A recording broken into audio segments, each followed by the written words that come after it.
Bueno, arrancamos entonces con el teórico de hoy, que es de respiratorio, ¿sí? Bueno, ya nosotros las otras clases las vienen leyendo, ya vienen estudiando y todo, supongo, ¿no? ¿Vamos bien? ¿Sí? Bueno, funciones del aparato respiratorio. ¿Quién puede tirar algunas funciones del aparato respiratorio? Fácil, hay un montón. Intercambio de gases, ¿qué más? Regulación del pH, tienen todas las cartas.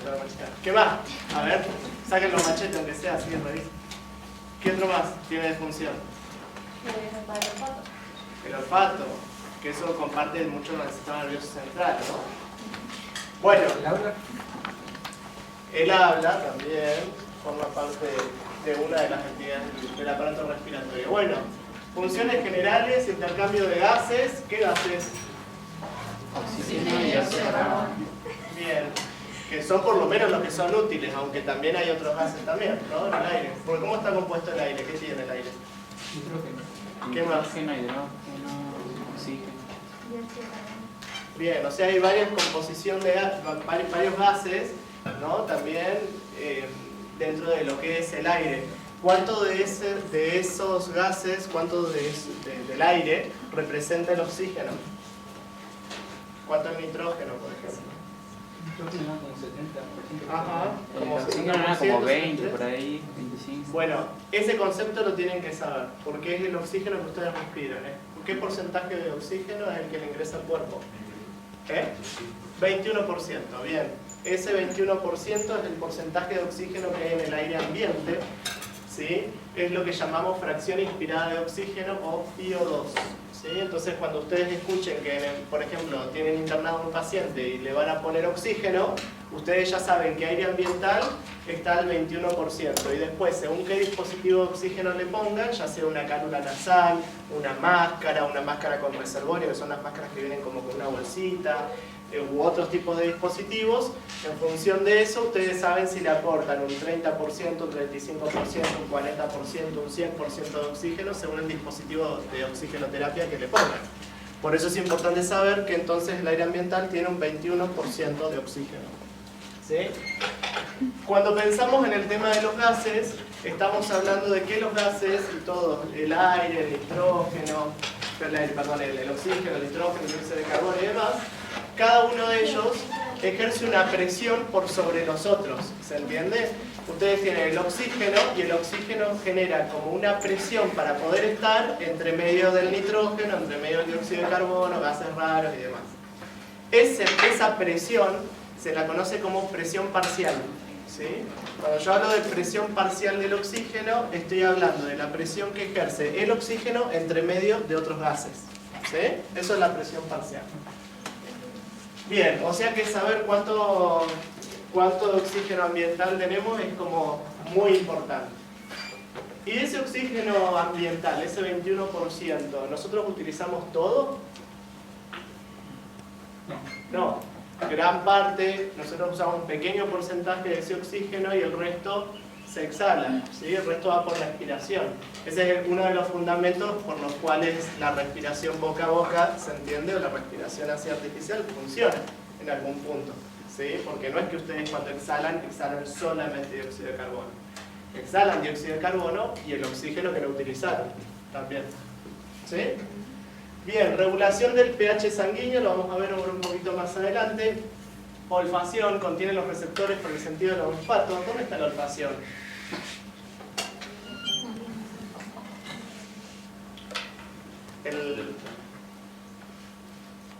Chicos, la nariz. O sea, una respuesta obvia, pero bueno. La olfacción está en la nariz, ¿sí? De hecho, es el primer par craneal. Vieron que en la estructura del encéfalo y de la zona del tallo encefálico surgen un montón de lo que llaman pares craneales. Pares craneales se les dice que son nervios que tienen una función muy importante en el organismo, que después los van a estudiar después en anatomía, y el primer par craneal es el del olfato, y justamente va como por arriba a través de la lámina cribosa del etmoides, que es uno de los huesos que está por encima acá después lo pueden mirar en los dibujos de anatomía, y que emite como unas prolongaciones hacia lo que es la mucosa y a través de ahí se puede tener el sentido del olfato. Incluso, miren qué tan importante es ese nervio que se suele asociar a distintas enfermedades que puedan estar o no asociados con trastornos de la olfacción. Por ejemplo, el síndrome de Kallmann, que es una de las donde hay anosmia, es decir, no pueden sentir el olfato, y está relacionado también con algunos trastornos endocrinológicos también, ¿no? O sea, fíjense que incluso la gente que tiene trastornos de la olfacción, como la olfacción es tan importante para el gusto, porque están asociados, muchas veces la persona que tiene trastorno de la olfacción no tiene muy buen sentido del gusto o no le percibe bien el gusto de la comida, ¿sí? Así que es muy importante. La fonación produce sonido. ¿Dónde se produce el sonido? En las cuerdas vocales que están en la laringe, ¿sí? Filtra el aire inspirado y lo depura de partículas y gérmenes. ¿Quién me puede explicar esto? ¿Cómo lo filtra? ¿Cómo lo...? Tiene que ver con la barrera de defensa Bueno, perfecto. Un tipo de... ¿Es innata o es adquirida? Es innata, está bien, es un tipo de defensa, pero tenemos varios mecanismos. Siempre vamos como de mayor a menor, y esto de mayor a menor tiene que ver con primero toda la región de la nariz, en donde tenemos un montón de pelos y para atrapar partículas grandes. ¿Se entiende? Cuanto más chiquito nos vamos hacia adentro, van empezando a ser, digamos, cada vez menores hasta que llegan los macrófagos alveolares, que es para captar las partículas más pequeñas, ¿sí? Bien, excreta pequeñas cantidades de agua y vapor. Por eso empañamos el vidrio, ¿no? Cuando hacemos así. Bien. Estructuras que lo componen. Bueno, básicamente tenemos arriba a la faringe, ¿sí? Tenemos la nariz. Adentro de la nariz ustedes después pueden ver, están las coanas, los cornetes, todas las estructuras por donde difunde el aire. La nariz es muy importante, porque ¿qué pasa en la nariz? ¿Qué ocurre además de la olfacción? Ocurre la cuestión esta de que tenemos pelitos en la nariz que atrapan las partículas. ¿Qué otras cosas más pasan en la nariz? La mucosidad. La mucosidad, ¿para qué nos sirve la mucosidad? Nos sirve para las defensas. ¿Qué más nos sirve? Esa mucosidad nos permite humidificar el aire, ¿sí? Nos permite humidificar el aire, nos permite también ayudar a que ese aire se caliente, porque imagínense que se hacen 3 grados bajo cero, y si ustedes respiran ese aire así como de 3 grados bajo cero y va derechito a los pulmones, pueden llegar a generar alguna broncoconstricción o algún mecanismo reflejo o algo que lo pueda alterar. Vieron que cuando hace mucho frío se caen los mocos, ¿no? No sé si a alguno le pasará o soy el único que me pasa eso, pero bueno. Bueno, eso tiene que ver con que al respirar aire frío, el cuerpo siente la necesidad de calentar más rápidamente ese aire, ¿se entiende? Entonces cuando uno inhala por la nariz empieza a secretar más cantidad de moco como para justamente tratar de agarrar todo ese aire, chicos, tratar ese aire de calentarlo, ¿sí? Bien. En esta cavidad nasal también está conocida como nasofaringe, ¿sí? La cavidad nasal que está incluida dentro de la faringe globalmente, y tenemos la cavidad bucal, o también conocida dentro del aspecto respiratorio también como orofaringe, y también para el digestivo que lo comparte. Ahora, nosotros naturalmente deberíamos respirar por la nariz porque es justamente el sitio por donde podemos filtrar el aire, calentarlo, humidificarlo, un montón de beneficios que tiene. ¿Hay mecanismos de defensa a nivel de la nariz? Sí, puede haber, ¿sí? Digamos, que es lo que veníamos mencionando. Y nosotros, si bien podemos respirar por la boca, también la cuestión de la respiración bucal eso es algo que se va adquiriendo con el tiempo. Por ejemplo, los bebés, vieron que los bebés cuando son chiquititos, hasta los 3 meses, 4 aproximadamente, no saben respirar por la boca. Por eso cuando tienen 2 o 3 moquitos los bebés, es como que no pueden respirar, se atoran, no saben respirar por la boca. Eso es una capacidad que se adquiere después. Por eso es que los bebés cuando se llenan de mocos, las mamás se preocupan mucho porque a veces se ponen colorados, azules, qué sé yo, porque no pueden respirar bien. Entonces hay que sacarle los moquitos.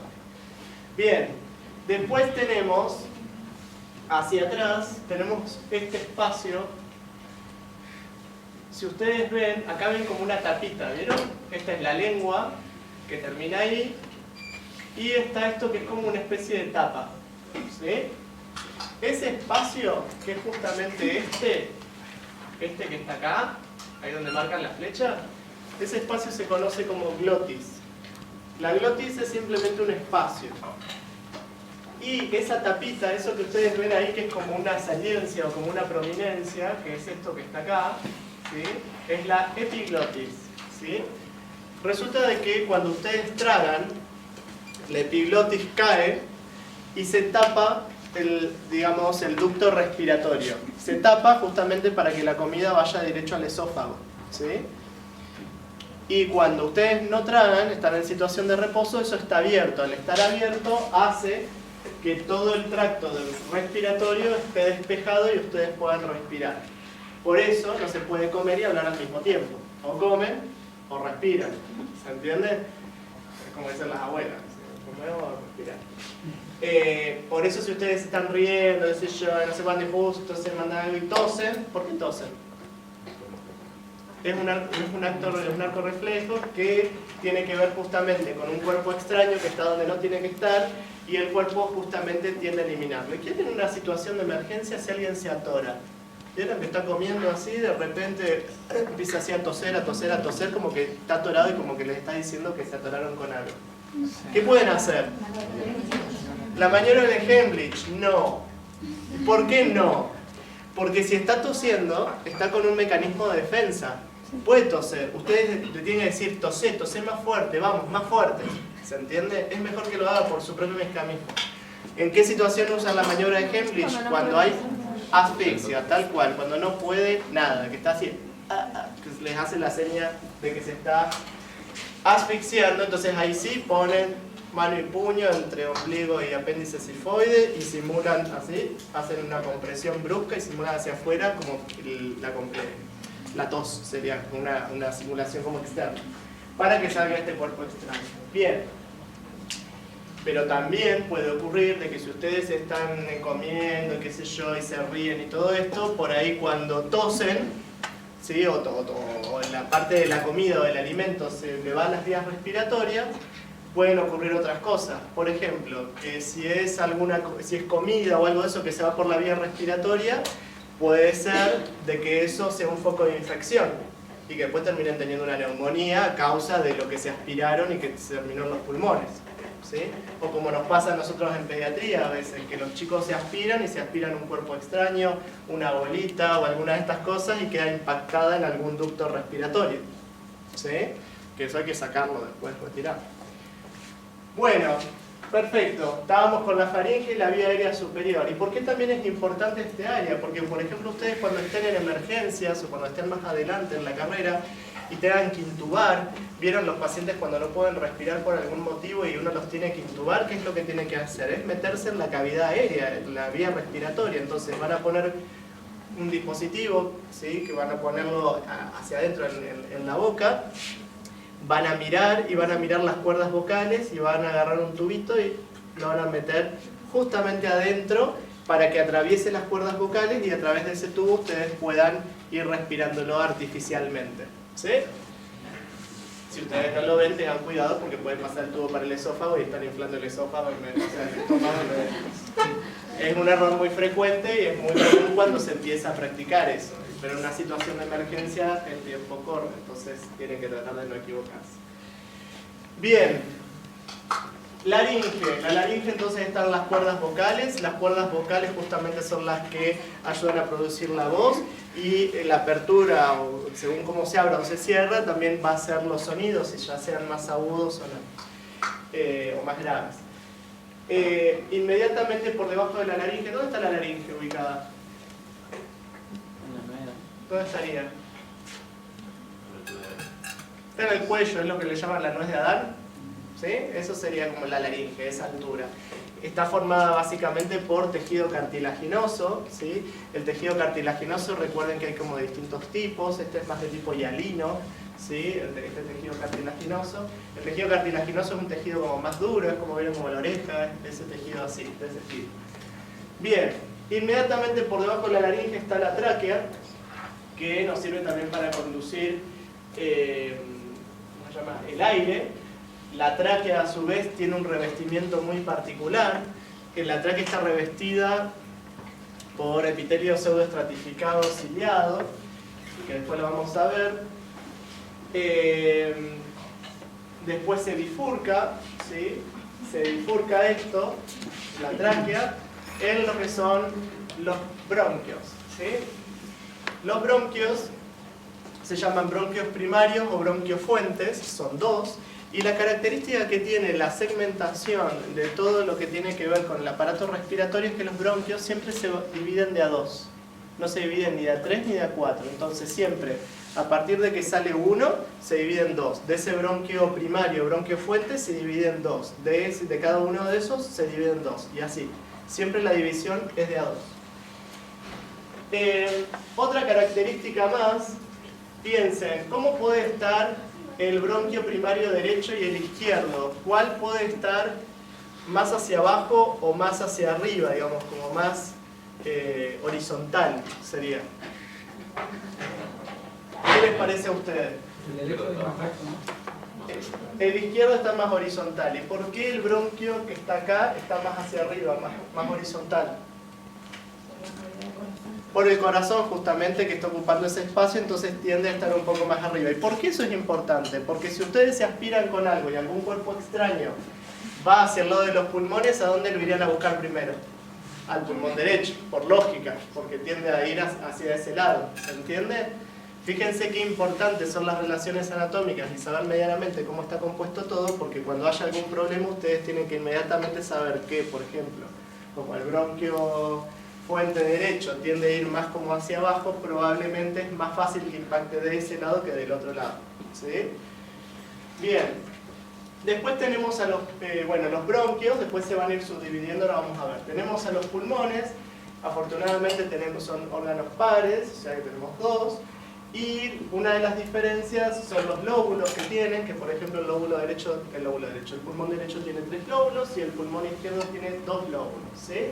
¿Por qué tiene 2 lóbulos también? Y no tiene 3. Por el corazón que le impide que tenga como un desarrollo más completo, porque tiene el corazón acá justamente en el medio, ¿sí? Estos son, lo que estamos charlando ahora, son someros detalles del aparato respiratorio. El aparato respiratorio bien completo lo van a ver bien más adelante, ¿sí? Después van a tener que estudiarse toda la segmentación pulmonar, van a ver cómo cada lóbulo se segmenta en subpartes, ¿sí? Y bueno, todas las áreas que tiene, eso lo van a ver bien en anatomía también. Bien, ¿y los pulmones están en qué cavidad? Torácica, ¿no? Tenemos la cavidad torácica. Este es el pulmón, ¿derecho o izquierdo? Derecho. ¿Por qué es derecho este? Está bien desarrollado, tiene la cavidad. ¿Por qué derecho y no izquierdo eso? ¿Por qué es derecho y por qué no es izquierdo?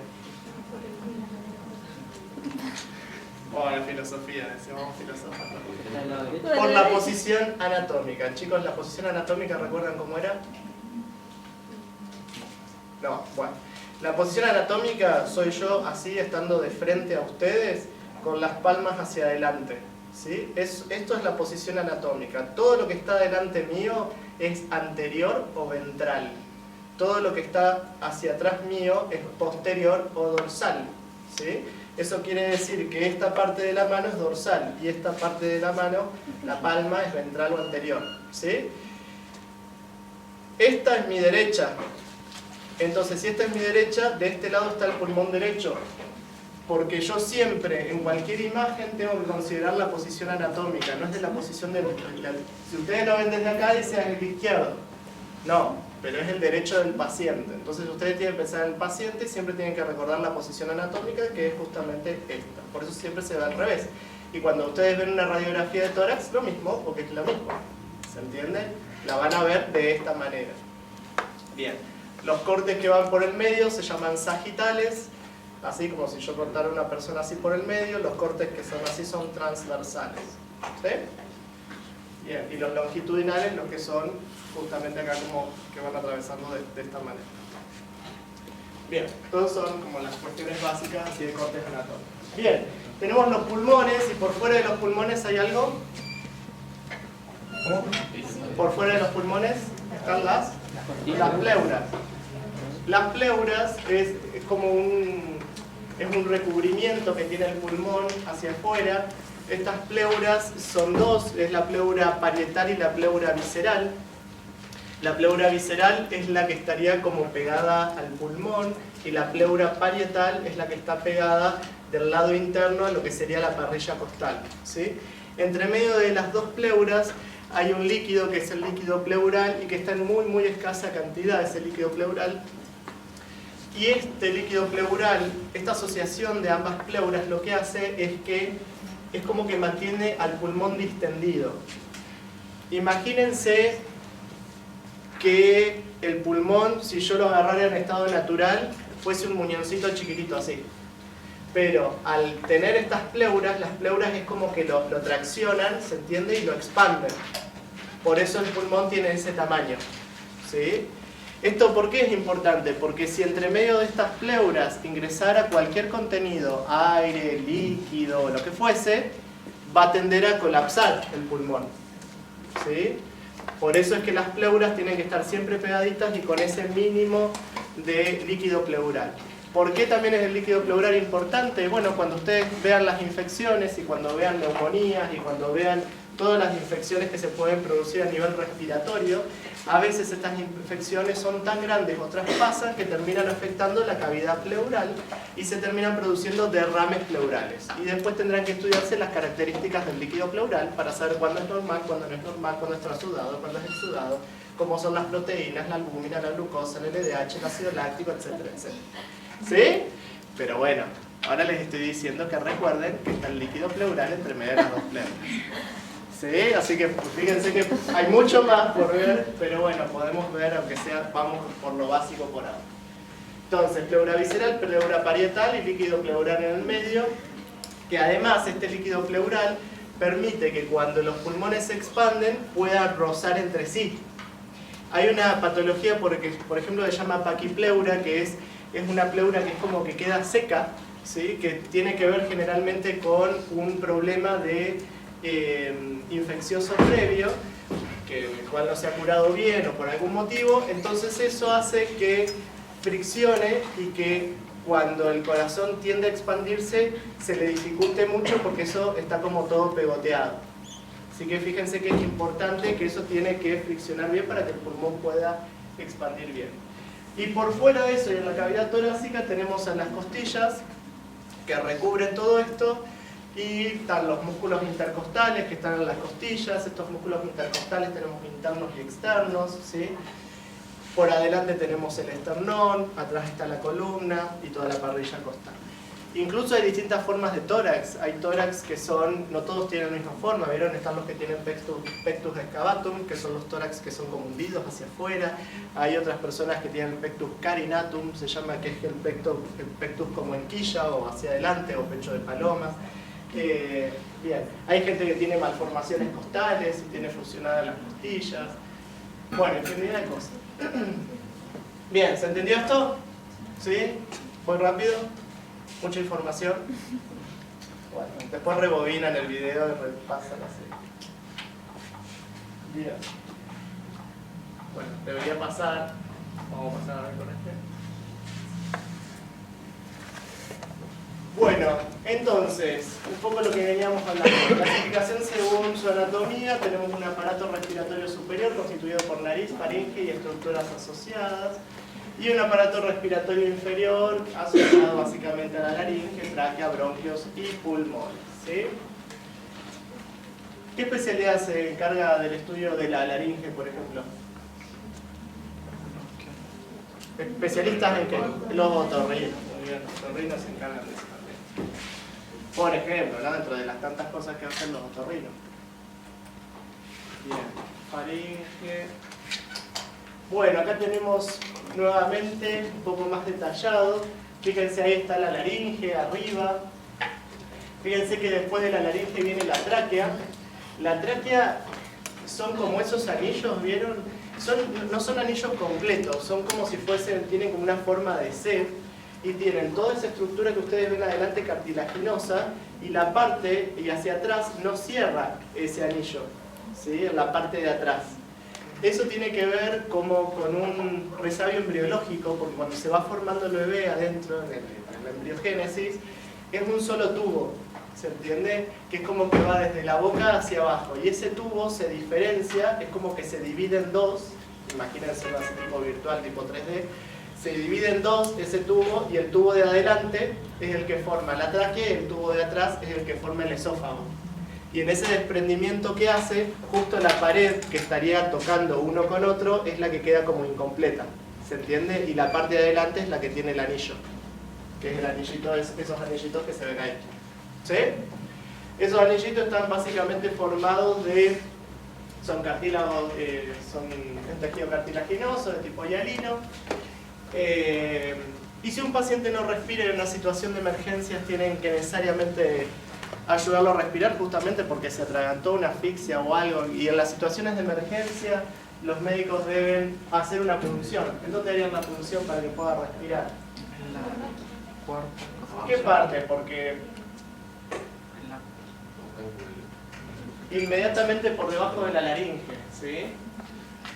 Inmediatamente por debajo de la laringe, más abajo no puede, porque yo después más abajo empieza la cavidad torácica, así que como que es medio difícil, pero es inmediatamente por debajo de la laringe. Se palpa la laringe, la nuez de Adán, inmediatamente el primer cartílago por debajo, se punza ahí, ¿sí? O para poner, por ejemplo, los traqueostomas de las ostomas para hacer la traqueostomía. Vieron la gente que tiene, que es como un dispositivo que está acá en el cuello. ¿Qué cuestiones podría tener esas personas? Que al tener ese tipo de dispositivo, por ejemplo, el aire no lo puede ni calentar ni humidificar, más que lo que le queda de tráquea. Entonces es gente que tiene que cuidarse un poquito más de lo respiratorio, ¿no? Incluso hay personas que tienen esos dispositivos con algún filtrador de aire antes, como para tratar de, digamos, separar algunas partículas grandes y no obstaculizar. Pero como es un cuerpo extraño, ¿qué hace el cuerpo? Produce más mocos para tratar como de eliminarlo, ¿se entiende? Entonces generalmente la gente con traqueostomía, muchos de ellos suelen acumular más mocos y más secreciones porque el cuerpo lo detecta como una sustancia extraña y la quiere sacar. Perfecto, después tenemos entonces este primer espacio, se llama carina. La carina es donde se bifurcan, justamente es un espacio desde donde se bifurcan bronquio fuente derecho e izquierdo, los bronquios primarios, que es justamente este espacio que está en la primera, ¿sí? Después tenemos, como dice acá, los bronquios izquierdos y cada bronquio primario, secundario, terciario tiene que ver con esta división que se van haciendo de los bronquios, ¿sí? Pleura parietal, pleura visceral, la cavidad pleural, que es la que ya vimos con su líquido pleural, y todos los bronquios. Bien, perfecto. ¿Vamos bien? ¿Cómo se divide la cavidad torácica de la cavidad abdominal? Por el diafragma. Muy bien. Perfecto. Pregunta importante, pero la he hecho en algún final y no la saben. Fíjense que dentro del sistema respiratorio tenemos una zona de conducción y una zona respiratoria. Esto tiene que ver con que hay zonas dentro de lo respiratorio en el que puede haber intercambio de gases y zonas en las que no puede haber intercambio de gases. Por ejemplo, en la zona de conducción, fíjense que es la zona que iría llevando el aire, sería, ¿no? Donde está la tráquea, donde están los bronquios, los bronquíolos y los bronquíolos terminales. Es decir, como ya las últimas subdivisiones del aparato respiratorio. Pero en la zona respiratoria, ¿qué empieza a pasar? Poco a poco se va como especializando histológicamente hasta poder llegar a los sacos alveolares al final. Pero no es que termina y están los sacos alveolares, sino que es como que de a poquito se va sumando el tejido que va a ir constituyendo el alveolo. Por eso tenemos bronquiolos respiratorios. Eso significa que en el bronquiolo, cada tanto o en un espacio intermedio, hay parte de tejido alveolar, ¿Se entiende? Y en ese tejido alveolar se puede producir algo de intercambio gaseoso. Quizás no es tanto, pero se produce algo. Y cuanto más se subdivide, más tejido alveolar empieza a aparecer, hasta que finalmente llegamos a los sacos alveolares. ¿Se entiende? Diferenciado. El saco alveolar es lo que sería la unidad respiratoria, ¿sí? Es donde se lleva a cabo el mayor porcentaje, digamos, del intercambio y difusión de gases. ¿Cómo se llaman las difusiones de gases? ¿Cómo se llama ese intercambio? Hematosis, con H, ¿sí? Ahí se produce más la hematosis. Acá fíjense, dice el número de tubos por rama. Por ejemplo, la tráquea 1, bronquios 2, 4, 8 y 6, 32, y después ya empezamos por día de la 4, por ejemplo. ¿Sí? Un montón de subdivisiones. Si empezamos a pensar a nivel histológico, sabemos que el tejido va a ir variando. Esto es muy simplificado, ¿sí? Después esto lo van a ver en histología, detalle por detalle, cada cosa. Este es el resumen de todo un trabajo práctico de 3 horas de respiratorio, o 4 o 2 clases de respiratorio y histología, en la diapositiva, ¿sí? Pero bueno, para que vayan viendo de que es simplemente la introducción. Fíjense que el epitelio interno de la parte de todo lo que recubre, sobre todo tráquea, es pseudoestratificado, cilíndrico y ciliado, ¿sí? Pseudoestratificado, ¿se acuerdan qué características tenía ese tipo de epitelio? Parecían más, ¿sí? Parecen más capas de células, pero en realidad es una sola capa, y la característica que tiene es que todas esas células apoyan sobre la membrana basal, ¿sí? La membrana basal, ¿sí? Que estaba formada por fibras reticulares y fibras de colágeno, son las que anclan este epitelio, y este epitelio estaba a su vez, ¿se acuerdan?, anclado a esta membrana basal por los semidesmosomas. ¿Sí? ¿Se acuerdan de todo eso?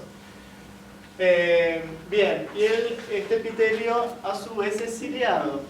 El movimiento de las cilias, ¿hacia dónde va? Hacia arriba, barre como hacia arriba las cilias, ¿sí? Entonces tiene un movimiento particular que las manda hacia arriba. ¿Por qué es importante acordarse que hay cilias? Bueno, justamente porque ayuda a barrer el moco y todos los detritos o todos los elementos varios, digamos, que se puedan inhalar con la respiración y que hayan que sacarlo. Fíjense que hasta hay una enfermedad que se llama disquinesia ciliar, que tiene que ver con el mal funcionamiento de las cilias, ¿no? Entonces, acumulación de moco y todo lo que eso conlleva también. Así que tenemos que saber que sí. Si no, esa enfermedad no la van a pensar nunca. Este epitelio se va a ir de a poco simplificando, ¿no? Por ejemplo, después se va a ir haciendo un epitelio simple, cilíndrico, ciliado y con células calciformes. ¿Se acuerdan que las células calciformes son también las que producen mucina? Y esta mucina es la que tapiza este epitelio para producir cierta cantidad de moco y mantenerlo humidificado, ¿sí? Perfecto. Y después se va a ir transformando de a poco en un epitelio cúbico simple no ciliado. Todo esto estamos hablando de la parte interna, ¿sí?, de todo lo que son los ductos respiratorios. Si pensamos desde lo que es tejido cartilaginoso, vieron como hablábamos de la tráquea, que en la tráquea básicamente teníamos anillos incompletos de cartílago, habíamos mencionado que tenían como una forma de C. Estos, de a poco, a medida que va descendiendo, no la tráquea, sino a medida que se va bifurcando, vieron los bronquios, broncojoel y demás, se van a ir transformando en placas. ¿Placas qué significa? Que el cartílago efectivamente está todo unido, no es en forma de C, sino que está todo unido y va transformándose en placas, es decir, como si fuese un tejido continuo, ¿sí? Y va a llegar un punto en el cual deja de haber cartílago, ¿sí? Es como que se pierde.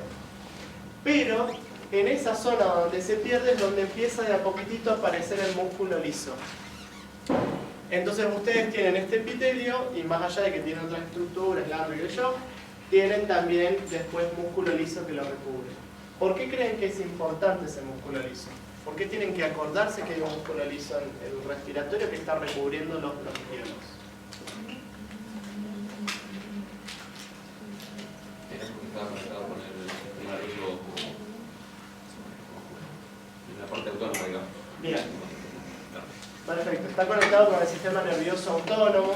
¿Recuerdan la división del sistema nervioso? Cuando nosotros lo pensamos al sistema nervioso desde la anatomía, lo pensamos como sistema nervioso central o periférico en general, porque son estructuras. Cuando pensamos al sistema nervioso desde la histología, lo pensamos como sustancia gris y sustancia blanca, porque estamos pensando en tejido. Y cuando pensamos al sistema nervioso desde la fisiología o desde la función, podemos decir que hay un sistema nervioso que es somático y uno que es autónomo, ¿no? Uno sea voluntario e involuntario, funcionalmente hablando. Y de este sistema nervioso involuntario o autónomo, a su vez lo clasificamos como simpático y parasimpático. Este sistema nervioso autónomo tiene inervaciones directas con el músculo liso bronquial. Más allá de esto, es importante porque según esta inervación, ahora la vemos, va a hacer que este músculo se contraiga o se relaje, ¿sí? Y si se contrae o se relaje, eso va a impactar en la cantidad de aire que puede pasar por el bronquíolo. Si se contrae, va a pasar menos aire, si se relaja, pasa más aire. ¿Se entiende? Entonces, supónganse que ustedes están haciendo una actividad física. ¿Qué les conviene? ¿Que pase más aire o menos aire? Más aire. ¿Una actividad física tiene activado el simpático o el parasimpático? Simpático, ¿no? El simpático, que es en una situación de actividad física donde tiene que haber aumento de la presión arterial, aumento de la frecuencia respiratoria, ¿sí? Taquicardia, etcétera, etcétera. Entonces necesitan que pase más oxígeno, entonces se abre, ¿sí?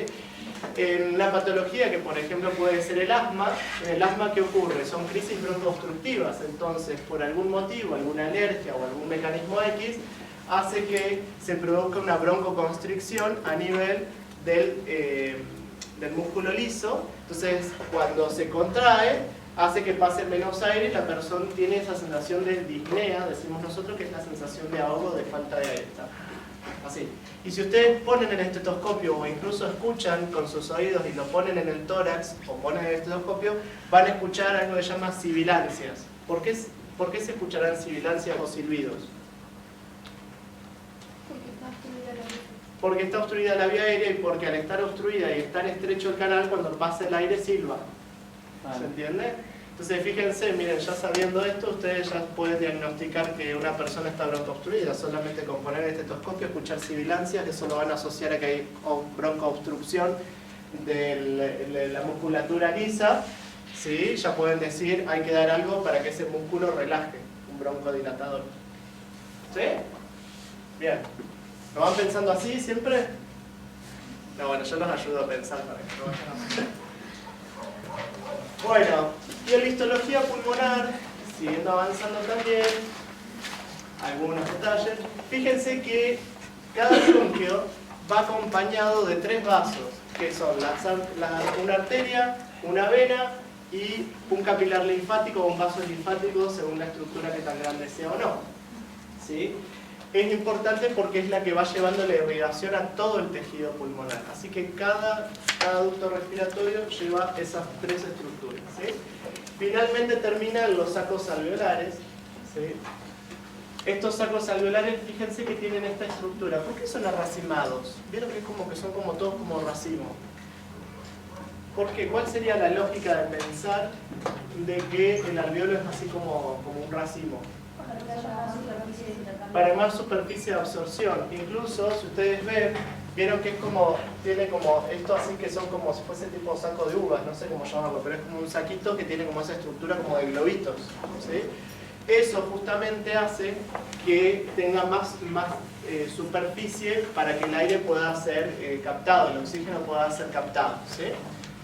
En el enfisema, ¿saben lo que pasa? ¿Escucharon hablar del enfisema pulmonar? El enfisema tiene que ver con, sobre todo en los adultos, estructuras, digamos, una degeneración del tejido respiratorio, producto, por ejemplo, de una enfermedad pulmonar obstructiva crónica, los EPOC, en las personas que fuman mucho. Hay chicos, hay nenes también que, producto de una infección severa en su tejido respiratorio, también se puede transformar en EPOC. El EPOC, una enfermedad pulmonar obstructiva crónica, tiene que ver con que esto, ¿vieron esta formita así como de burbuja? Es como que se pierde y pasa a ser como si fuese un saco liso grandote. ¿Se entiende? Entonces al hacer liso y grandote, ¿qué ocurre?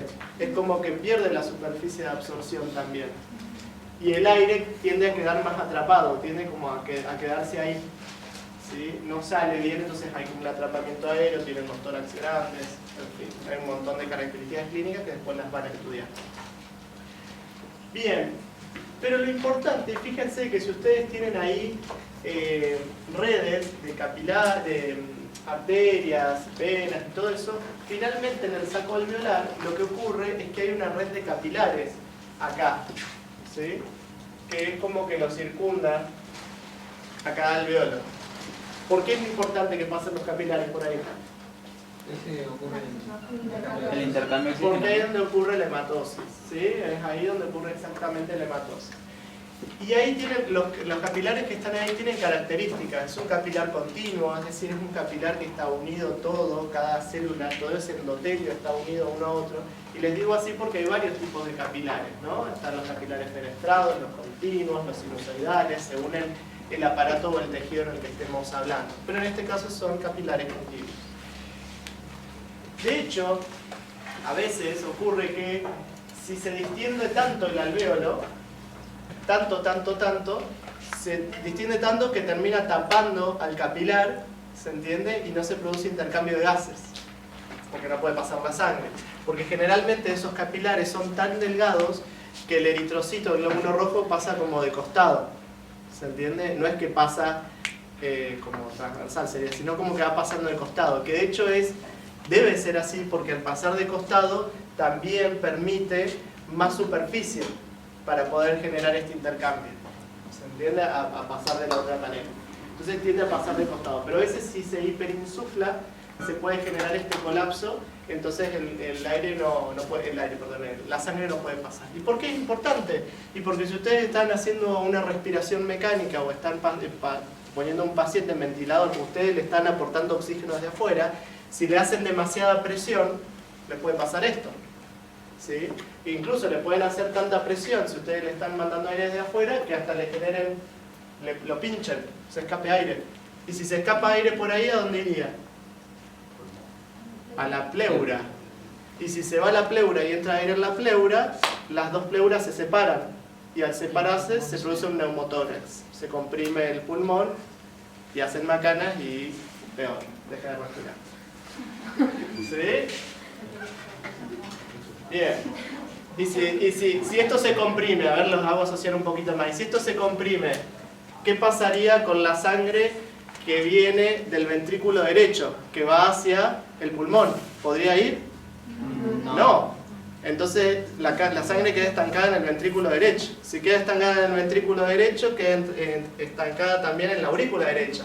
Si queda estancada ahí en la aurícula derecha, la sangre que viene de la cava superior e inferior tampoco pueden llegar. Entonces empieza a hematizar, se empieza a hinchar. ¿Vieron cómo está todo asociado? Bueno. Así que no hagan maca, no hagan maca. Simplemente vamos a repasar. Bueno, seguimos con la histología del alvéolo. El alvéolo tiene distintas estructuras, ¿sí? Fíjense que tenemos, por ejemplo, hay monocitos, tenemos los capilares, ¿sí? Tenemos, por ejemplo, las fibras reticulares, fibras elásticas, que son justamente las que permiten cierta distensibilidad. ¿Por qué el alvéolo no está pegado? Por ejemplo, ¿por qué no esta pared está pegada con esa pared? Está así. ¿Por qué está abierto el alvéolo? Lo que dijo Martín, para que tuviera más superficie de pollo. Está bien eso, pero ¿por qué? ¿Quién genera que el alvéolo esté así abierto con la burbujita? El surfactante, ¿sí? El líquido surfactante, que es un agente tensioactivo, que lo que hace es mantener justamente el alvéolo abierto. Este alvéolo abierto generalmente las presiones que se generan aproximadamente de 4 centímetros de agua, que es más o menos lo que se genera ahí. Y siempre tenemos surfactante. ¿Siempre hay surfactante en la vida de una persona?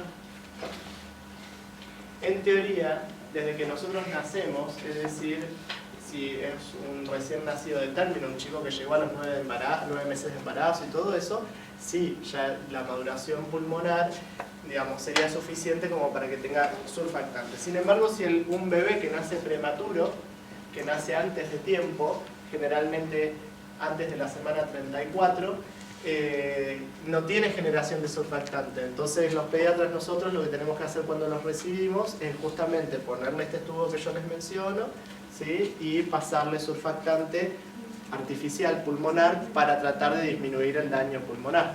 O sea, para tratar de que los alveolos estén justamente abiertos. Bien. Después, tenemos dos tipos de células importantes, que son las células septales y los neumocitos, que según el libro también los pueden encontrar como neumocitos tipo 1 y neumocitos tipo 2, y tienen características muy particulares. Uno es plano y el otro tiene un poco un aspecto no tan plano, como más cúbico, más redondeado si quieren. ¿Por qué tienen esa diferencia? Por su función. ¿Qué es lo que hace cada una? Los neumocitos donde mayormente se intercambia los gases. El tipo 1 es donde se intercambian principalmente los gases, por eso es que es plano y largo, ¿sí? Y el otro es el que produce el surfactante, el tipo 2, ¿sí? Bien. Y tenemos algo importante que es la membrana respiratoria, que básicamente está formada por el neumocito tipo 1 principalmente, la membrana basal de los neumocitos, después viene la membrana basal de lo que sería el capilar y el endotelio del capilar. Eso es la membrana respiratoria y por ahí difunden los gases. ¿Pueden difundir por ahí el oxígeno y dióxido de carbono? Por esa membrana que mencioné estaba compuesta por todo eso. ¿Sí o no? Sí, porque ¿qué tipo de difusión tienen los gases? Por la membrana. Difusión simple. Bien. Y después, otra estructura que está, son otro tipo de célula que está, son los macrófagos alveolares. ¿Para qué estaban entonces estos macrófagos? Poder limpiarlos, por así decirlo. Para limpiar las partículas más chicas, entonces son las que fagocitan las partículas más pequeñas. De hecho, hay enfermedades asociadas con estos macrófagos alveolares que se llaman neumoconiosis y que son enfermedades.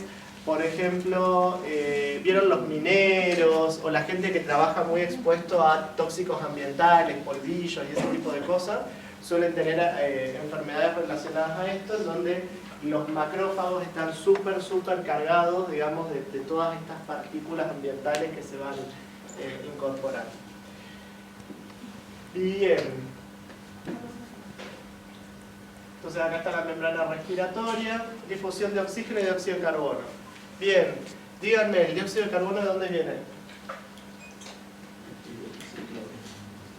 Del ciclo de Krebs. Bien, de ahí sale, ese es el dióxido de carbono que nosotros expiramos básicamente. Ciclo de Krebs y ¿qué otra reacción química? ¿Se acuerdan? De la descarboxilación oxidativa antigua. El intercambio gaseoso, entonces tenemos la membrana respiratoria, que es muy pequeña y que está compuesta por la pared alveolar, las células alveolares, la membrana basal epitelial, la membrana basal del capilar y el endotelio del capilar, ¿sí? El intercambio gaseoso se da por disección simple a través de la membrana respiratoria por diferencias en las presiones parciales de los gases, del oxígeno y del dióxido de carbono. Entonces recuerden que las presiones parciales eran las presiones que ejercía un gas entre medio de los otros gases que hemos mencionado. Las PO2 o las PCO2. La función respiratoria comprende dos mecanismos básicos. Uno es la ventilación pulmonar y el otro es el intercambio de gases. La ventilación es básicamente dada por la inspiración y la expiración, ¿sí? Y el intercambio de gases tenemos dos tipos de cuestiones a tener en cuenta, que es la respiración externa o pulmonar y la respiración interno-tisular, que justamente es esta de la que hablamos, la de la cadena de transporte de electrones, ¿sí? Todo lo que es metabolismo intracelular. Bien. ¿Los estoy... ¿Van bien o están medio saturados? ¿Vamos bien? Sí. Sí, se me dice así, pero bueno. Internamente me dicen, tengo la cabeza así. A ver. Ventilación pulmonar. Esto tiene que ver más que nada con cuestiones mecánicas. Y en estas cuestiones mecánicas es importante ustedes como futuros médicos saber cómo está dispuesto esto para saber cómo ustedes podrían generar una ventilación artificial, por ejemplo, en un paciente, o qué mecanismos están involucrados. Por un lado, en la inspiración hay una disminución de la presión alveolar, ¿sí? Es decir, tenemos que generar una presión negativa. ¿Por qué? Porque yo estando en reposo, así sin respirar, la presión atmosférica y la presión intraalveolar adentro del alveolo es la misma. Entonces yo lo que tengo que hacer es bajar la presión intraalveolar para que el aire tienda a entrar, ¿sí? Entonces, para que el aire tienda a entrar, ¿qué es lo que habitualmente se hace? ¿Sí? Eso es... Ahora vamos, pero se tiene que bajar la presión intraalveolar para que el aire pueda tender a entrar, ¿sí? Y en la expiración, todo lo contrario, ¿sí? Tiene que haber una diferencia de presiones para que el aire tienda a salir, ¿sí? Entonces, como que tengo que tender a aumentar esa presión intraalveolar. Eso es como una cuestión básica para saber cómo hacer para que el aire entre o salga. Después tenemos músculos respiratorios. Los músculos respiratorios tenemos principalmente al diafragma y a los músculos intercostales, que son los que generan gran parte de esta respiración, ¿sí? Los internos y los externos y el diafragma. El diafragma tiene que estar contraído o relajado para poder generar una inspiración, es decir, para que el aire entre. Relajado. Tiene que estar contraído, porque al contraerse, baja. ¿Se entiende? Entonces, cuando ahí está relajado y cuando se contrae, los sarcómeros se van uniendo, entonces eso tiende a bajar, ¿sí? Y cuando baja, produce justamente la inspiración. Después están todos los músculos accesorios. Los músculos accesorios son músculos que, si bien no son principales en la respiración, pero sí pueden ayudar. Por ejemplo, los músculos del cuello, ¿sí? El abdomen. ¿Y por qué es importante eso saberlo? Porque normalmente una persona con esos músculos, con el diafragma, los accesorios, debería ser suficiente. Pero una persona que está utilizando músculos accesorios para poder respirar, como músculos del cuello o abdomen, estamos hablando de que ya tiene una dificultad para poder respirar, ¿sí? Entonces, eso tiene que ver con cuando ustedes tengan un paciente enfrente y lo vean con una crisis asmática, una neumonía, una bronquiolitis, cualquier patología respiratoria, lo primero que tienen que hacer es observarlo, cómo está respirando. Si ustedes ven que está agitado, respirando, es una cosa, y ahora si ustedes ven que hay uso de músculos accesorios, el paciente está así, que levanta el cuello, se entiende que incluso a veces hay hasta aleteo nasal, no sé si han visto alguna vez, pero ¿vieron las alas de la nariz? También tienden a expandirlas, ¿sí? Y cuando a veces la dificultad es tal, también ustedes ven una respiración que se llama como en balancín, como que levanta el abdomen, contrae, levanta, sobre todo en los bebés, por lo menos eso es muy habitual. Perdonen, pero bien los tengo que llevar a la pediatría, que es como mi campo de confort, mi área de confort. Lo que pasa. Bien, y dentro de esto, de la cantidad de aire que tenemos algo que se llama volumen respiratorio. El volumen respiratorio, volumen tidal o volumen corriente, que es todo lo mismo, tiene que ver con la cantidad de aire que entra y sale con cada respiración. En un adulto normal son de 500 mililitros, más o menos la cantidad de aire que entra y sale. Esto también es importante, porque esto también a ustedes les determina cuánto aire tengo que yo ponerle a esa persona para que pueda respirar si lo quiero hacer artificialmente. ¿Sí? Si no sabemos qué es eso. De este aire, por ejemplo, los chicos los medimos por mililitros por kilo. Si yo tengo que ponerle en un nene, le pongo a razón de 10 mililitros por kilo de aire. ¿Sí? Pero yo en un adulto sé que son 500 mililitros, un adulto promedio. ¿Sí? Porque todo en pediatría es todo por kilo. Pero en adultos son 500. De este volumen respiratorio, este es el volumen respiratorio en reposo, chicos. Es el volumen respiratorio, se llama volumen corriente, volumen tidal. Es cuando ustedes están quietitos y están respirando. Pero este volumen, si yo les digo hagan una inspiración y contengan todo el aire que pueda, va a ser mucho más que 500 mililitros. ¿Se entiende? Y si yo les digo que expiren forzosamente, les digo larguen todo el aire que más puedan, van a largar más de 500 mililitros. ¿Sí? Esto tiene que ver con volúmenes y capacidades que también las van a ver después en fisiología y van a ver cómo van a ir variando. Así que lo mínimo que tienen que saber ahora es que hay un volumen corriente de 500 mililitros. De ese volumen, un 70% es aprovechable. Aprovechable en que es la hematosis, concretamente. Pero hay un porcentaje que no, que quedan los espacios muertos. ¿Qué sería un espacio muerto? Que básicamente es un espacio que no es aprovechable. Pero bueno, ¿dónde estaría el espacio muerto? no es aprovechable ese aire, porque el aire aprovechable lo vamos a tener básicamente en la zona respiratoria, donde teníamos los alveolos, donde había los bronquiolos, en la zona de conducción, es decir, que es un espacio muerto, que es un espacio donde el aire queda, pero no hay difusión de gases, porque no hay tejido para hacer difusión de gases, ¿sí? Ese espacio muerto se lo conoce como espacio muerto anatómico, es un espacio en el cual no hay intercambio de gases. Eso es el espacio muerto, ¿sí? Y otro concepto muy importante es que normalmente la inspiración es un proceso activo y la expiración es un proceso pasivo. ¿Por qué? Porque la inspiración tiene que ver justamente con este cambio de presiones. Entonces ustedes, al contraer el diafragma, bajan la presión, ¿sí? Y ingresa el aire. ¿Y por qué pasivo? Porque ustedes relajan el diafragma, ¿se entiende? Y solito sale el aire. ¿Se entendió? Bien. Otra cuestión es saber, bueno, pero en un minuto, ¿cuánto aire entra? Entonces, para eso está esto que se llama el volumen minuto respiratorio, y esto tiene que ver también con cierto gasto que pueda llegar a tener una persona en forma, si pensamos desde el aparato respiratorio. El volumen respiratorio, volumen minuto, tiene que ver con la cantidad de aire inspirado o respirado por minuto. Nosotros sabemos que en un adulto la frecuencia respiratoria normal es de aproximadamente 12 respiraciones por minuto, ¿sí? ¿Saben tomar la frecuencia respiratoria? Bueno, les paso algunos tips. Como la frecuencia respiratoria tiene también regulación somática, eso tiene que ver con que si ustedes quieren pueden controlar su respiración, ¿sí? O sea, pueden respirar más, menos, más velozmente o menos. Una de las cosas que se hace a veces como técnica es apoyarle la mano al paciente mientras uno está charlando de otra cosa o lo que sea, como distrayéndolo, y contando cuántas veces está respirando por minuto. ¿Sí? Eso es una forma como psicológica para no decirle, te voy a contar la respiración. Entonces, ¿se entiende? No, porque va a estar concentrado en eso y no, lo tienen que distraer. O a veces hay algunos que le dicen, bueno, agarrá las manos así y ponelas así, ponelas fuerte. Agarrarlas así. Ustedes, nada, están mirando cómo respira, nada que ver, ¿no? Pero él lo tienen concentrado en otra cosa. Bien, más o menos 12 por minuto. Como para que se den una idea, un lactante, un bebé, respira a razón de unos 35 veces por minuto, ¿sí?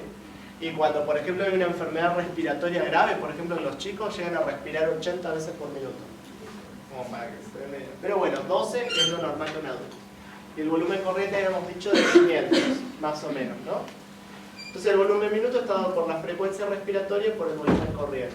Si multiplicamos 12 respiraciones por minuto por 500 mililitros, serían 6.000 mililitros, o sea, 6 litros por minuto. ¿Sí? Eso es el volumen minuto respiratorio. Bien, volviendo a estas cuestiones de las presiones que decíamos, tenemos. Fíjense que en ese primer dibujo es como la respiración, o sea, estamos en reposo, no estamos respirando. Tenemos la presión atmosférica arriba, 750 milímetros de mercurio, la presión alveolar igual, 760, ¿por qué? Porque no estamos respirando, estamos ahí como en reposo, y la presión intrapleural es un poco menor, 756, y tiene que ver con que esa presión intrapleural es la que permite que el pulmón esté expandido, ¿sí? 2, dice, durante la inhalación o la inspiración, ¿qué pasa? El diafragma se contrae, fíjense que ven que se aplana. Al aplanarse el diafragma, empuja las pleuras hacia abajo. Cuando empuja la pleura, hace que la presión intrapleural baje más, ¿sí? Y al bajar la presión intrapleural, baja la presión alveolar. Y al bajar la presión alveolar, genera un gradiente entre la presión atmosférica y la alveolar, entonces ahí ingresa el aire. ¿Sí? Y en la expiración ocurre lo contrario, ¿sí? Aumenta el intrapleural, tiende a aumentar la alveolar y eso hace que el aire salga.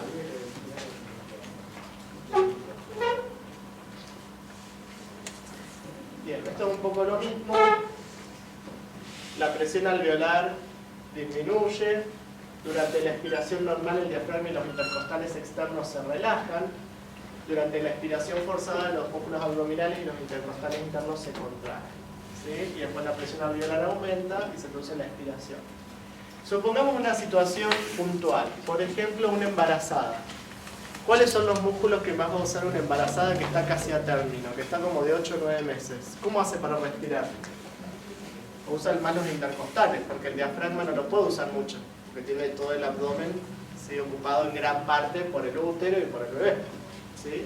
Entonces fíjense que esto es importante porque tiene que ver con la adaptabilidad. Entonces ustedes dicen, bueno, una mujer embarazada para respirar, aunque ya está prácticamente casi por tener su bebé, tiene gran parte de ese abdomen, entonces es más lo que se expande el pulmón de esta manera que por la contracción diafragmática en sí misma, ¿sí? O sea, sí va a haber, no es que no va a haber, pero quizás proporcionalmente varía un poco.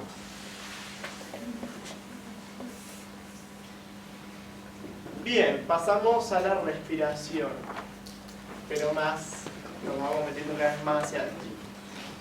Entonces, fíjense, dice oxígeno inhalado, el oxígeno ingresa al alveolo, y así como ingresa al alveolo, ahí está la presión alveolar, ingresa a la sangre. Ese oxígeno ingresa a la sangre, pasa por lo que serían las venas pulmonares, la vena pulmonar llega a la aurícula derecha, a la aurícula izquierda, esa aurícula izquierda pasa a la ventrícula izquierda y pasa hacia la circulación sistémica. Cuando pasa la circulación sistémica, el oxígeno ingresa a las células y las células devuelven el dióxido de carbono y así culmina el ciclo básicamente.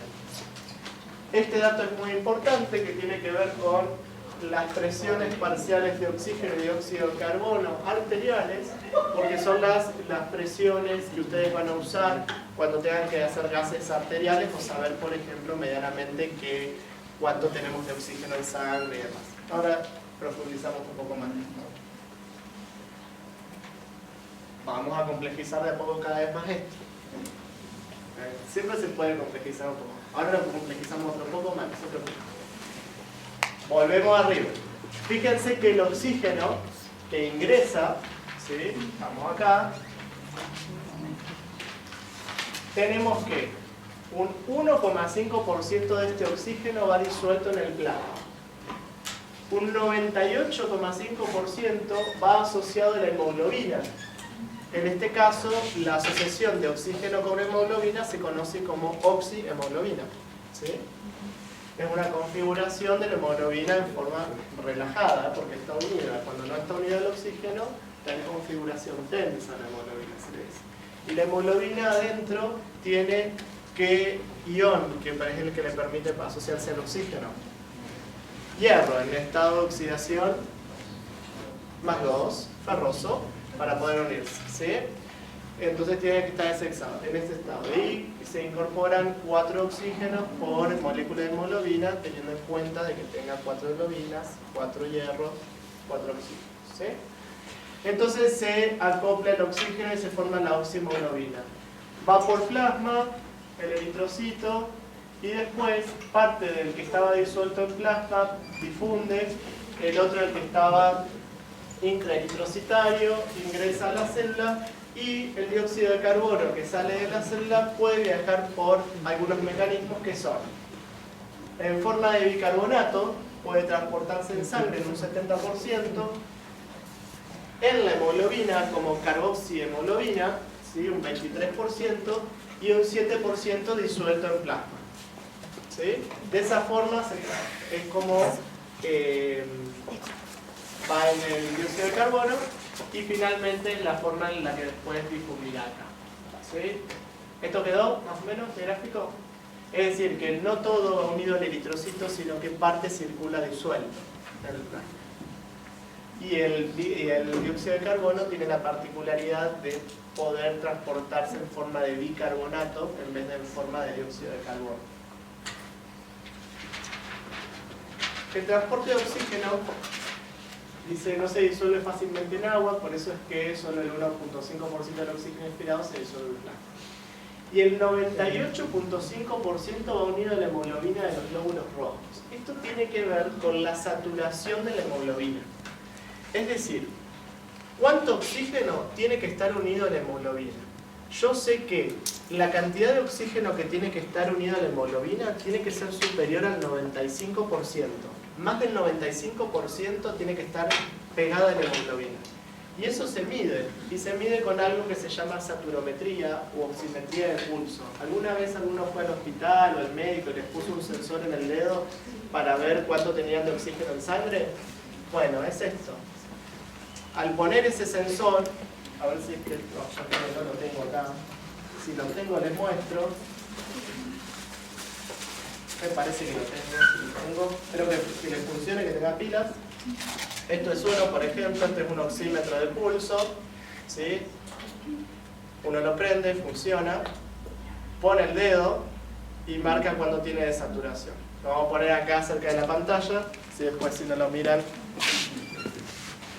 Acá, por ejemplo, marca la frecuencia cardíaca y la saturación de oxígeno, que en este caso marca 98% de saturación de oxígeno y 74-75% de frecuencia cardíaca. ¿Sí? Esa es mi saturación de hemoglobina en estos momentos y puedo decir que tengo una saturación de hemoglobina normal. Tiene que ser más del 95%. ¿Se entendió? Esto lo pueden comprar, lo pueden tener en las casas. No es tan caro. Bien. Entonces fíjense, vieron que uno dice, ay, tengo que saber la saturación de la hemoglobina, este dato de 98 puntos. Bueno, fíjense, bien, ahí tienen la aplicación. Bien, la hemoglobina está totalmente saturada, si se convierte completamente a oximoglobina, esto sucede si la presión parcial de oxígeno es alta. Es decir, si ustedes no tienen presión de oxígeno, el oxígeno no se va a unir a la hemoglobina. ¿Se entiende? Porque no hay presión de oxígeno. Por eso, cuando disminuye el oxígeno en sangre, la saturación de la hemoglobina baja. ¿Se entiende?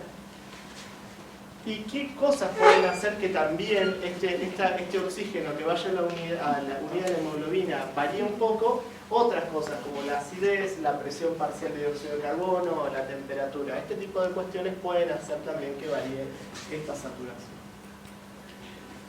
Bien. A todo esto, ¿y por qué es importante la saturación del oxígeno? Porque cuando ustedes tengan pacientes y quieran medir esta saturación y ver según el cuadro respiratorio que tenga, cómo esté afectado, es una forma indirecta de ustedes saber medianamente cómo se está oxigenando. ¿Por qué? Porque si ustedes saben que tiene un 98%, un 98,5% o más de un 95% de saturación, ustedes están hablando que para poder tener ese porcentaje de saturación tienen que tener una determinada cantidad de presión parcial de oxígeno. Y eso lo miden con esta curva, que es la curva de disociación de la hemoglobina. ¿Qué tiene? El porcentaje de saturación de la hemoglobina en función también de la presión parcial de oxígeno. Entonces ustedes saben que si tiene más de un 95%, que es este punto que está acá, saben que para tener 95% tiene 80, por ejemplo, milímetros de mercurio de presión parcial de oxígeno. Es decir, que muy probablemente yo en este momento, cuando me medí con 98, quizás tenía un 85, un 90 de PO2. ¿Se entendió? Esto tiene que ver con la cantidad de oxígeno, porque eso ustedes indirectamente les está hablando si esa persona necesita oxígeno suplementario o no. ¿Sí? Porque si baja del 95% se está quedando corto, hay que ayudarlo desde afuera administrando el oxígeno. ¿Se entiende? Bien. Y imagínense que si tiene 60 de saturación está al horno, no tiene nada de oxígeno, de presión parcial de oxígeno. ¿Vieron? Bien. Ese es un poco el fundamento de esto. Ahora pasamos al dióxido de carbono. Eso es el oxígeno.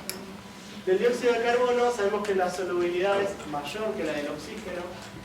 Y en el caso del dióxido de carbono tiene una capacidad particular, que es la del dióxido de carbono acoplarse al agua y mediante una enzima que se llama anhidrasa carbónica, que está ahí como AC, la transforma en ácido carbónico, y el ácido carbónico se puede disociar como protón e ion bicarbonato. ¿Sí? Esas reacciones químicas, más allá de que ocurren dentro del eritrocito, también ocurren en otras células, que después las van a ver. Pero bueno, ocurren en muchas células, además de Esto es importante porque funciona como un sistema buffer, porque fíjense que tiene tanto protón como bicarbonato. Entonces esto les permite ayudar a regular el pH sanguíneo también. Bien. Entonces, vamos a repasar en el eritrocito químicamente qué es lo que estaría ocurriendo. Fíjense que esto estamos en una célula cualquiera del organismo, le pasa el dióxido de carbono. Al pasarle el dióxido de carbono se combina con el agua, dijimos, y mediante la anhidrasa carbónica forma ácido carbónico y se disocia en bicarbonato y protón. ¿Sí?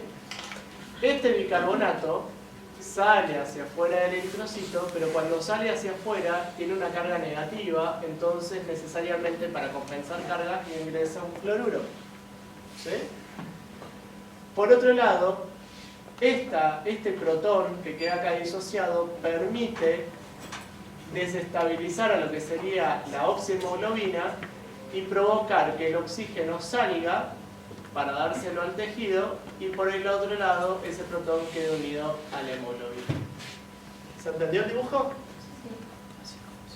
Bien, eso es lo que ocurre en la respiración tisular, en tejidos. Y después tenemos a nivel del alveolo. A nivel del alveolo pensamos que ingresa el oxígeno, al ingresar el oxígeno se combina con esta hemoglobina que estaba asociada con ese protón, lo disocia, entonces queda unida como oxihemoglobina, que está acá, con el protón disociado. Ese protón se incorpora junto con el bicarbonato para formar ácido carbónico, anhidrasa carbónica y así poder sacar el dióxido de carbono y eliminarlo, teniendo en cuenta de que cada bicarbonato que ingrese para esta reacción va a hacer salir, en este caso, un cloruro. ¿Sí? Esto pensándolo desde el bicarbonato, pero también tenemos que saber que parte de este dióxido de carbono va a venir unido como carboxihemoglobina. ¿Sí? Entonces simplemente se va a disociar, que era la que iba unida como carboxihemoglobina, y directamente difunde. ¿Siguieron? ¿Lo tienen que saber esto? Sí, lo tienen que saber. Entonces los buffers, que son estos, en la sangre los más importantes son la hemoglobina, el glóbulo rojo y el sistema de bicarbonato. También hay buffers intracelulares como las proteínas y los fosfatos. Todos juntos ayudan a mantener el pH y el líquido celular constante, que es aproximadamente un pH de 7,4. Y el otro mecanismo buffer muy importante es el renal, que tiene que ver con la regulación de este pH y la excreción de fosfatos, protones, ¿sí? Bicarbonatos y demás. Es importante porque todo lo que es el mecanismo de regulación del medio interno, que tiene que ver con el pH, el bicarbonato, los protones, todo esto lo regula entre el respiratorio y el renal. La interacción de ellos son los que van a ir manteniendo este equilibrio de estado ácido-base. Así que esto es muy importante, sobre todo para los que les gusta la medicina más orientada hacia la internación, ¿sí? Ya sea internaciones de sala o de piso, los que les gustan las terapias intensivas, o los que les gusta neumonología, o los que les gusta nefrología. Esto es como con lo que van a estar todos los días trabajando. Todos los días, todo el tiempo. Si hablamos de este estado ácido-base, supónganse que ustedes quieren hacer un análisis de sangre de esta persona y regular este estado ácido-base, ver cómo están. Suelen más o menos estos los valores normales. Sabemos que el pH de la sangre, pensando en sangre arterial, ¿sí? Tiene que ser entre 7,35 y 7,45 el pH normal de la sangre. La presión parcial de dióxido de carbono tiene que ser entre 35 y 45, normalmente milímetros de mercurio. El bicarbonato es entre 22 y 24 miliequivalentes por litro. Algunos libros también llegan a 26, pero más o menos rondan esos valores. La presión parcial de oxígeno es entre 80 y 100 milímetros de mercurio, que era lo que vimos recién, y la saturación de oxígeno 95 a 100%, ¿no? Que es lo que vimos recién hace un rato. Entonces, si ustedes le hacen un gas arterial a un paciente, pueden ver esos valores y pueden ver si medianamente está en rango, ¿no? ¿Por qué situación, por ejemplo, se les ocurre que podrían tener una PCO2 aumentada? Si yo le digo, tiene 50 de PCO2, ¿por qué podrían tener una PCO2 incrementada una persona?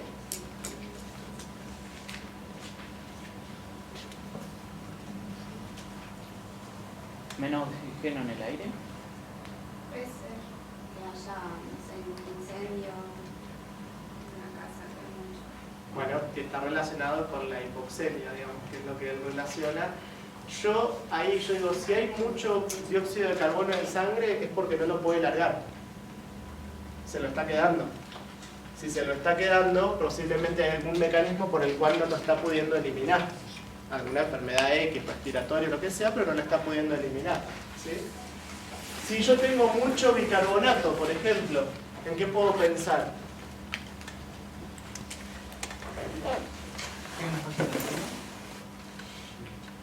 Pero si hubiese una falla no produciría bicarbonato. Yo tengo mucho bicarbonato. ¿El bicarbonato de dónde venía? No, pero ¿de dónde se formaba el bicarbonato? ¿Se acuerdan de la reacción? ¿Qué tenía que haber para formar bicarbonato? Dióxido de carbono. Si yo estoy hablando que tengo que tener mucho bicarbonato, puedo pensar que si tengo un exceso de dióxido de carbono, es parte de ese exceso de dióxido de carbono se termine transformando como bicarbonato. Y por eso me termina aumentando. Entonces, por ejemplo, en un problema respiratorio crónico, como un EPOC, una persona que crónicamente está con poco oxígeno, que retiene CO2, porque al tener los alvéolos grandes no tiene mucho lugar o mucho espacio para difundir el dióxido de carbono, tiende a quedárselo el dióxido de carbono, porque no lo puede eliminar. Entonces, si se lo queda, gran parte de eso lo transforma como bicarbonato. ¿Se entiende? ¿Vieron cómo son los mecanismos para ir asociando? Entonces, gran parte de eso me termina repercutiendo en bicarbonato. Bueno, eso es como para que tengan algunas referencias. Eso hace que la sangre puede tener más ácida, claro, una acidosis o una alcalosis. Y hablamos de acidosis o alcalosis respiratorias cuando las variables tienen que ver con el dióxido de carbono. Entonces, cuando tenemos retención de dióxido de carbono, la sangre se vuelve más ácida, se hace una acidosis respiratoria. Si hiperventilamos mucho, se hace una alcalosis respiratoria porque baja la PCO2.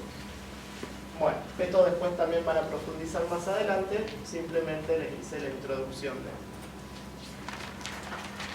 Vamos a la parte de regulación neurológica, esto ya es lo último y ya vamos cerrando, así que no se preocupen, ya terminamos.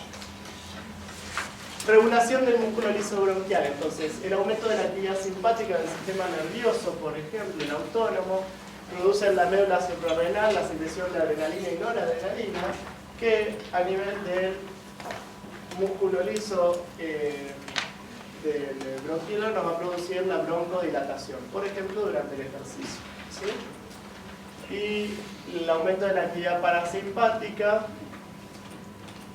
básicamente nos va a producir la broncoconstricción, o a veces relacionados con algunas cuestiones más alérgicas. Bien, control de la respiración. El control de la respiración, vamos a darle un poco más hincapié a la regulación involuntaria de la respiración, pero la regulación puede ser voluntaria o involuntaria. La regulación voluntaria tiene que ver con la regulación que nos da la corteza cerebral, ¿sí?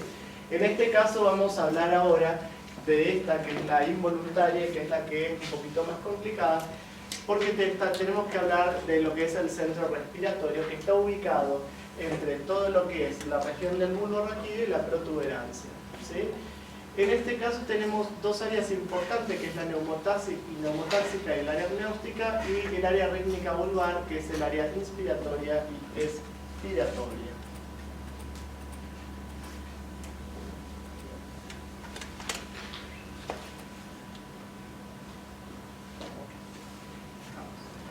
Bueno, el área neumotáxica es la que regula los impulsos inhibitorios y acortan la duración de la inspiración.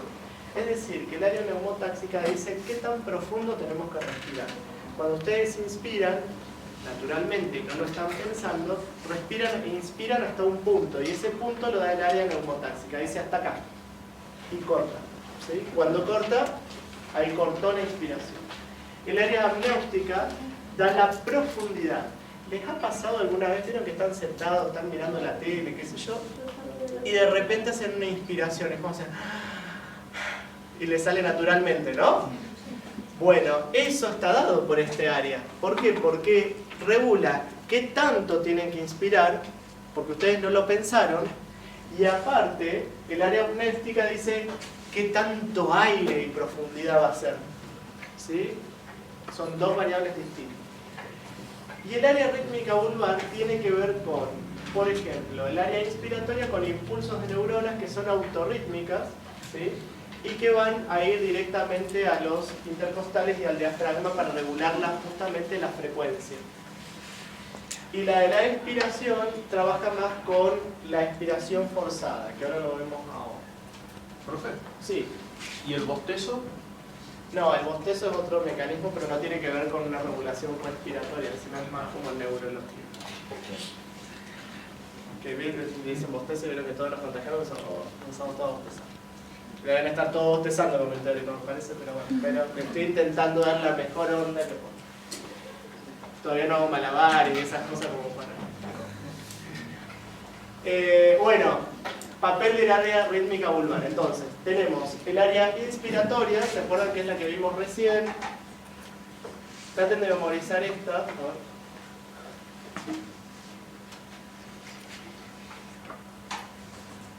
Traten de memorizar esto. Área rítmica vulvar. Inspiratoria y expiratoria. La inspiratoria es la que tiene la ritmicidad, ¿sí? Y la expiratoria es la que tiene la respiración forzada, ¿sí? Traten de memorizar eso. Inspiratoria y expiratoria. La inspiratoria, el ritmo, y la otra, respiración forzada. Entonces, el área inspiratoria, que tiene que ver con el ritmo, dice que cuando se activa, manda un impulso, no importa el tiempo, manda un impulso y va hacia el diafragma y a los intercostales externos se contrae activamente y produce la inspiración normal tranquila. Entonces, manda el impulso, contrae, inspira la persona. ¿Y después qué hace? Se inactiva. No es que manda otro impulso. Inactiva y al inactivar produce la expiración. ¿Se entiende? Entonces, el área inspiratoria simplemente activando e inactivando produce la inspiración y la expiración. Ahora, la otra trabaja en conjunto con el área inspiratoria. ¿Por qué? Porque el área inspiratoria activa, cuando se activa, contrae los músculos para la inspiración. Pero en este caso, estamos hablando de una respiración forzada, como por ejemplo en el ejercicio. ¿Vieron que cuando ustedes empiezan a hacer actividad física, arrancan trotando tranqui y al rato empiezan a respirar más profundamente e incluso la expiración del aire cambia? Vieron que se hace como en dos tiempos. Cuando uno está corriendo mucho, uno empieza a hacer... ¿no? Sí. Empieza a cambiar el aire, empieza a hacer así, empieza a hacer incluso en dos tiempos. Y esa expiración es una expiración forzada y ustedes no lo regulan. Esto es regulado internamente y tiene que ver con esto, con el área expiratoria, que en ese caso esa expiración es forzada. Eso es lo que le llama a la gente el cambio de aire cuando están trotando, ¿no? Que cuando están trotando llega un punto en el cual tienen que cambiar el ritmo en el que respiran. Y te enseñan también a respirar de esa manera. Te enseñan, hay un montón de técnicas y cosas como para tratar de regularlo, pero tiene que ver un poco con esto. Y entonces, ¿cómo sabe el cuerpo cómo tiene que respirar? Lo sabe así. Porque resulta de que para poder saber con qué frecuencia y todo esto lo hacen voluntariamente, tienen que haber quimiorreceptores que puedan detectar esto, como para saber si hay mucho dióxido de carbono o no, para saber si hay que respirar más o menos. Entonces, tenemos quimiorreceptores centrales y periféricos, ¿sí? Los quimiorreceptores centrales se encuentran en el cuarto ventrículo y en el bulbo raquídeo. Pero estos quimiorreceptores centrales tienen la característica de que no pueden sensar la presión parcial de dióxido de carbono, sino que lo hacen indirectamente por los protones. Por eso, el dióxido de carbono difunde por la barrera hematoencefálica y llega al líquido cefalorraquídeo. Cuando llega al líquido cefalorraquídeo, el dióxido de carbono se combina con el agua, ¿sí? Y mediante la anidrasa carbónica se transforma en el ácido carbónico y después se disocia en bicarbonato y protón. Y el protón es lo que detectan los quimiorreceptores centrales para saber si hay un exceso o no de dióxido de carbono para justamente mandar el impulso. Esto es muy importante porque ustedes pueden esto tiene que ver con cómo ustedes van a administrar el oxígeno. Volvamos al paciente este POC que retenía la CO2. ¿Se acuerdan que yo les dije que retenía CO2 porque no lo podía eliminar? Y al retener mucha CO2 se transformaba en mucho bicarbonato. El tema es que si este paciente tiene mucho bicarbonato y mucha CO2, va a transformar mucho protón. ¿Se entiende? Entonces un paciente crónico, va a estar acostumbrado a que va a necesitar muchos niveles de protones para poder generar la respiración. ¿Qué pasaría si ustedes vienen y le dicen, ah, tiene bajo el oxígeno y le enchufan 100% de oxígeno? Al ponerle oxígeno a todo trapo, lo que va a ocurrir es que va a bajar la CO2. Le va a bajar la producción de CO2. Y al bajarle la producción de CO2, baja la de bicarbonato. Va a dejar de respirar. Fíjense qué importante es que tengan que saber todas estas cosas, porque si no, ni siquiera van a poder saber cuándo tienen que dar oxígeno y cómo le van a dar el oxígeno, porque ustedes lo pueden matar dándole el oxígeno simplemente. ¿Sí? Entonces, en la medicina y cuando sean médicos y todo esto, que por ahí tal vez algunos lo ven más lejano, fíjense que esto tiene que ver con las bases y lo que aprenden ahora, porque esto lo tienen que saber desde ahora. Entonces, fíjense que el mecanismo regulatorio es indirecto a nivel de quimioreceptor central y tiene que ver a través de los protones. Y en el caso de los periféricos, los tenemos ubicados en el cuerpo aórtico y en el seno carotídeo. En el caso del cuerpo aórtico, el nervio que lleva las aferencias en el glosofaringeo, y en el cuerpo aórtico es el décimo par, el nervio vago, que es el que lleva la aferencia hacia son esos pares craneales, 9 y 10. Entonces, el aumento de la PCO2, la disminución del pH o la disminución de la presión parcial de oxígeno son las que estimulan los quimioreceptores para estimular el aire inspiratorio del bulbo raquídeo y para producir la hiperventilación y llevar a la contrarregulación de... ¿Sí? Finalizando ya, ¿estamos? Entonces, algunos estímulos pueden alterar la homeostasis o pueden producir, por ejemplo, un aumento de la PCO2 arterial por disminución de estas variables. Van a afectar a los quimioreceptores. Estos quimioreceptores mandan impulsos nerviosos aferentes hacia el área inspiratoria del bulbo raquídeo. De acá van los impulsos a todos los músculos y esto va a tratar de descender las presiones parciales, por ejemplo, de dióxido de carbono. Y ese es la retroalimentación negativa, ¿sí? Para, digamos, justamente el estímulo inicial. ¿Sí? Eso fue todo. Listo para hoy. Muy bien.